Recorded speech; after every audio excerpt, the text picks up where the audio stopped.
Cette vidéo est sponsorisée par PDF Element de Wondershare. Je vous en dis plus un peu plus tard dans la vidéo avec quelques surprises. Vous trouverez toutes les infos dans la description. Salut à tous, c'est Brandon. J'espère que vous allez bien. En tout cas, moi, c'est le cas. Et aujourd'hui, on va comparer le Galaxy S10 au Galaxy S9. Quand j'y repense, c'est vrai que j'ai toujours pas parlé du Galaxy S10, le Galaxy S Ultime, celui qui est censé révolutionner toute la gamme, le Galaxy S qui a fait que le Galaxy S9 ne s'est pas autant vendu qu'espéré, celui qu'on va comparer à son prédécesseur. Et c'est vous qui me direz dans la zone commentaire si oui ou non, il vaut plus le coup que le Galaxy S9 et surtout s'il faut l'attendre. Du coup, premièrement, on va parler de la première différence. Et c'est la biométrie. Bon, comme vous le savez, sur le Galaxy S9, on a plusieurs méthodes de déverrouillage. Scanner d'empreinte, scanner d'iris, Face Unlock plus scanner d'iris qui fait Intelligent Scan. Mais à défaut d'imposer une méthode de déverrouillage plutôt qu'une autre, ça a le mérite de se compléter suivant les situations. Là, d'après les premières fuites, on serait plutôt sur un scanner d'empreinte sous l'écran. Et j'ai testé et c'est pas ouf. Que ça soit sur le Mate 20 Pro, le Meizu 16 et j'en suis sûr sur tous les autres smartphones chinois, c'est à la fois moins rapide qu'un capteur classique et il y a plus d'échecs. Après, vous me direz qu'ils se sont précipités pour justifier l'achat d'un nouveau smartphone, rapporter un côté innovant, etc. Alors que le Galaxy S10, lui, aura un capteur ultrasonique. Et pour le coup, vous avez tout à fait raison. Là, ça sera pas simplement une photo de votre doigt qui sera prise pour déverrouiller le smartphone, mais ça sera une carte 3D qui sera créée grâce aux ultrasons qui seront projetés sur votre doigt et qui seront renvoyés à l'appareil pour être ensuite analysés. Et ce qui est cool, c'est que ça devrait marcher même si votre doigt est sale et qu'il est mouillé ou que la dalle est abîmée, etc.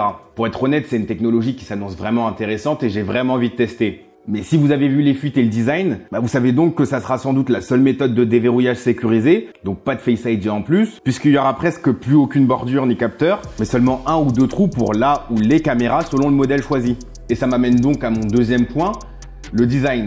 Beaucoup de gens ont zappé les nouveautés hardware ou software qu'apportait le Galaxy S9 par rapport au S8, simplement parce que le design était, à quelques détails près, identique au modèle de l'année dernière. C'est d'ailleurs un peu ce qui s'est passé avec le Note 9 aussi. Pourtant, ces deux-là ont le design que je préfère, notamment pour leur superbe écran Super AMOLED Quad HD+, avec la symétrie qui va avec. Ça couplé aux excellents haut-parleurs stéréo Dolby Atmos.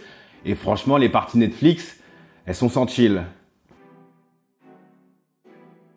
Enfin bref, là on partirait peut-être, et je dis bien peut-être parce que c'est pas le style de Samsung, sur un design asymétrique. La bordure du bas serait un petit peu plus épaisse que la bordure du haut. Voilà quoi. Après ça retire en rien l'immense place que l'écran prendrait par rapport à l'appareil, mais disons que ça ferait un peu plus design chinois que design californien. Et au final, même niveau prise en main, on peut se demander si avoir un tout petit peu plus de bordure comme sur un S8 ou S9, c'est peut-être mieux au final.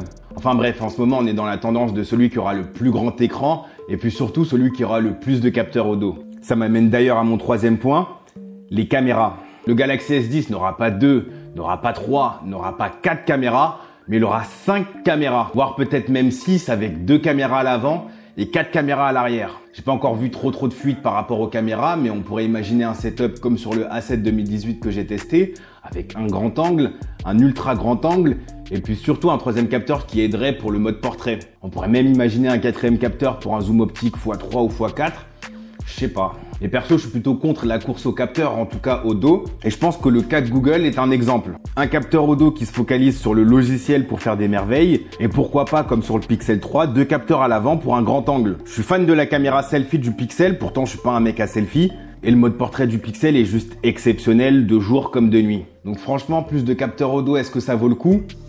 Je suis pas sûr, hein. Même si je suis dubitatif, je vais attendre de voir ce que Samsung va proposer, puisqu'au final, les photos du Galaxy S9 Plus et puis surtout du Note 9, elles étaient vraiment cool. Avant de vous en dire plus par rapport au S10, je tiens sincèrement à remercier notre sponsor du jour, PDF Element de Wondershare. PDF Element est un logiciel PDF fiable, rentable et super simple à utiliser. PDF Element, c'est l'une des meilleures alternatives d'Acrobat au sein de l'industrie PDF. On peut modifier les PDF très facilement comme s'il s'agissait d'un fichier doc Word. Il y a une reconnaissance automatique des champs de formulaire, ce qui permet de les remplir ultra facilement. On peut même fusionner plusieurs PDF pour en faire un grand PDF et faciliter le partage par exemple. Et pour les gens qui sont pas forcément doués avec Photoshop, vous pourrez même créer vos CV puisqu'il y a des centaines de modèles de CV pour vous aider. Et pour Noël, j'ai 2 cadeaux pour vous. Le premier, c'est une réduction immédiate de moins 13% sur le site jusqu'au 31 décembre. Franchement, je pense sincèrement que ça vaut le coup. Et le deuxième, c'est que tous les jours, vous pouvez gagner un cadeau et même un MacBook en vous rendant sur le site. J'ai mis tous les liens dans la description,